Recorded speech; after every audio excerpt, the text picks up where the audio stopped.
बिस्मिल्लाहिर्रहमानिर्रहीम अस्सलामु अलैकुम। दोस्तों, आज की वीडियो में हम आपको बैंगन के पौधे की केयर के बारे में बताएंगे। आपको बताएंगे कि बैंगन के पौधे की देखभाल कैसे की जाती है, बैंगन के पौधे के ऊपर कौन सी खादों का इस्तेमाल करके आप अपने बैंगन के पौधे से ज़्यादा पैदावार ले सकते हैं। दोस्तों, इससे पहले कि आगे बढ़ा जाए, आपसे हम्बल सी रिक्वेस्ट है कि अगर आप हमारे चैनल पे नए हो तो प्लीज़ हमारे चैनल को सब्सक्राइब कर लें और साथ में लगे हुए ऑल वाले ऑप्शन पे जाके हमारे उस घंटी वाले बटन को प्रेस कर दें, ताकि हर वो वीडियो जो हम अपने चैनल पे लोड करें सबसे पहले आपके पास पहुंचे। और सब्सक्राइब करने के साथ साथ दोस्तों हमारे इस वीडियो को लाइक भी कर दें। दोस्तों, बैंगन का पौधा ऐसा पौधा है जिसको आप साल के किसी भी महीने में ग्रो कर सकते हैं। बैंगन के पौधे का सर्वाइवल रेट जो होता है वो 100% रहता है, क्योंकि बैंगन का पौधा हर तरह की मिट्टी में ग्रो हो जाता है और अपने आप को सर्वाइव करने की सलाहियत भी रखता है। दोस्तों, बैंगन के पौधे को आप ज़मीन के साथ साथ ग्रो करने के अलावा आप गमले में भी ग्रो कर सकते हैं।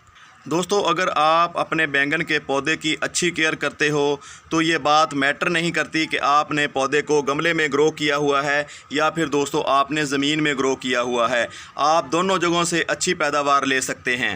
बैंगन का पौधा बहुत ज़्यादा हार्डी प्लांट होता है, इसलिए ये सख्त से सख्त मौसम में ग्रो हो जाता है। अगर दोस्तों बैंगन के पौधे को आप ज़मीन में ग्रो कर रहे हैं तो आपको किसी किस्म की मिट्टी तैयार करने की ज़रूरत नहीं होती। जिस तरह की आपके पास ज़मीन मौजूद हो, आप बैंगन के पौधे को वहाँ पे ग्रो कर लीजिए। बैंगन का पौधा 2 से 3 साल आपको मसलसल फ्रूटिंग देता रहेगा। लेकिन दोस्तों, जब बात गमले की आती है तो इसके लिए हमें दोस्तों अच्छे से अच्छा पॉटिंग मिक्स इसके लिए तैयार करना पड़ता है, जो पोरस भी होना चाहिए। पोरस होने के साथ साथ न्यूट्रिएंट से भी भरपूर होना चाहिए, ताकि आपके पौधे की जड़ों को खुराक जो है वो प्रॉपर मिलती रहे। दोस्तों, किसी भी पौधे को सबसे पहले ग्रोथ बढ़ाने की ज़रूरत होती है, यानी पौधे के साइज़ को बड़ा से बड़ा करना होगा। जब पौधे की ग्रोथ और साइज़ बड़ा होगा तो इसके ऊपर लगने वाले फूल जो हैं वो ज़्यादा तादाद में आएंगे और उन फूलों से आपको फ्रूटिंग भी अच्छी मिलेगी। तमाम पौधों को इब्तदाई स्टेज के ऊपर नाइट्रोजन रिच खादों की ज़रूरत होती है। जब आपके पौधे की ग्रोथ कुछ इस तरह हो जाए तो आप नाइट्रोजन खादों का इस्तेमाल अपने पौधे के ऊपर बंद कर दें, क्योंकि इस वक्त पौधे के ऊपर फूल आने का मौसम शुरू हो चुका है। यहाँ पे आप देख रहे हैं हमारे इस बैंगन के पौधे के ऊपर भी फूल आना शुरू हो चुके हैं। तो इस स्टेज के ऊपर जिन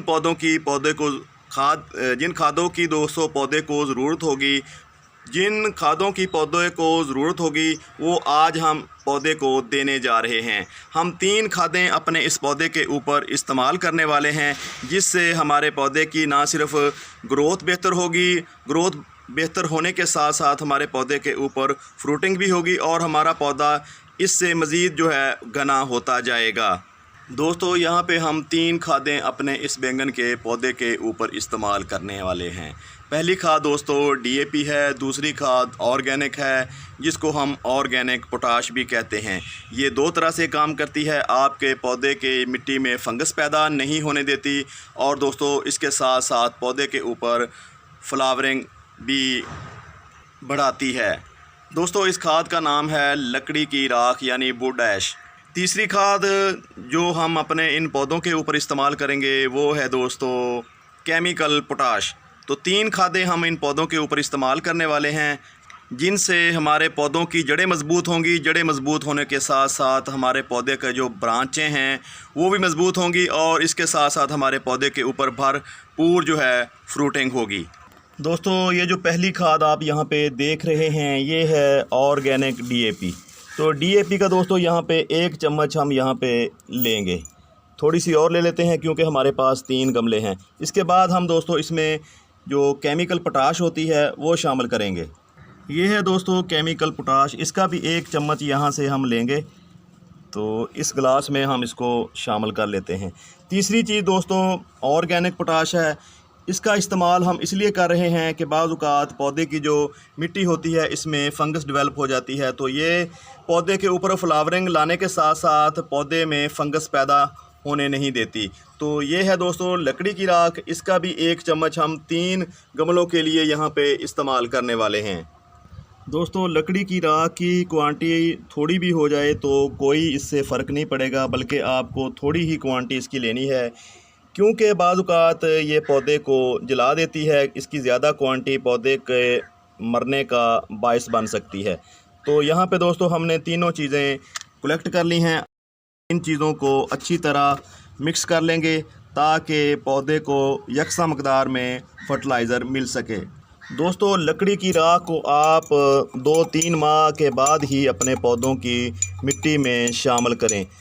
जब आपको लगे कि हमारे पौधों के मिट्टी में दोस्तों फंगस पैदा होने का अंदेशा है, तो उसी वक्त लकड़ी की राख को इस्तेमाल करने, नहीं तो आपके पौधे बार बार आप दूसरी खादों की तरह अपने पौधे की मिट्टी में शामिल करेंगे तो आपके पौधे जल भी सकते हैं। तो यहाँ पे थोड़ी थोड़ी क्वांटिटी तीनों गमलों को हम देने वाले हैं। तो अंदाज़े से ही दोस्तों हम यहाँ पे इसको शामिल करेंगे मिट्टी में।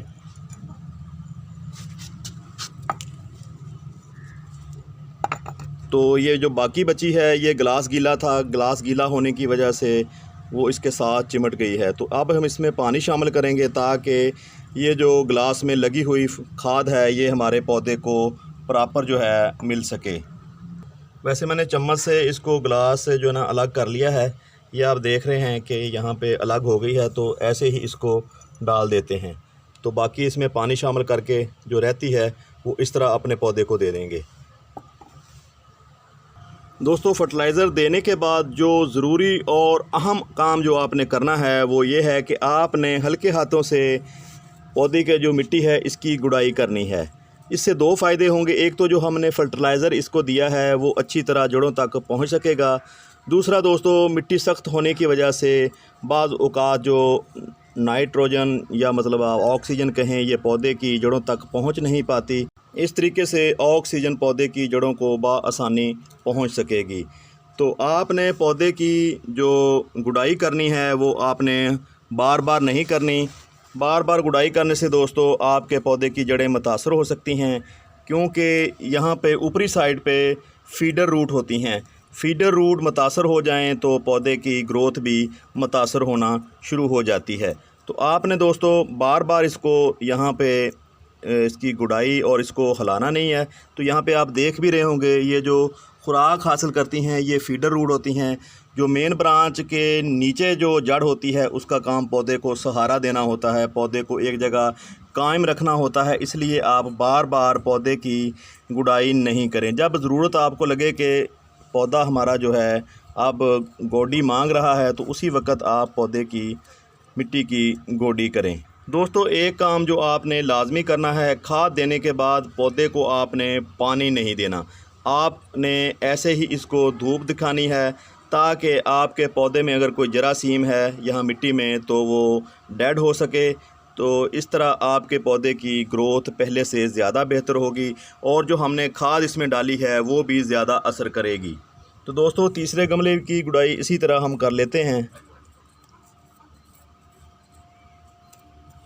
तो यहाँ पे हमारे पौधे के मिट्टी में नाइट्रोजन की कमी नहीं है, क्योंकि बहुत सारा यहाँ पे जो गोबर हमने डाला हुआ है वो डीकम्पोज़ हो रहा है और मुसलसल हमारे पौधे को वो ताकत दे रहा है। तो इस स्टेज के ऊपर इन्हीं 3 खादों की ज़रूरत थी ताकि हमारे पौधे के ऊपर फ्रूटिंग आ सके।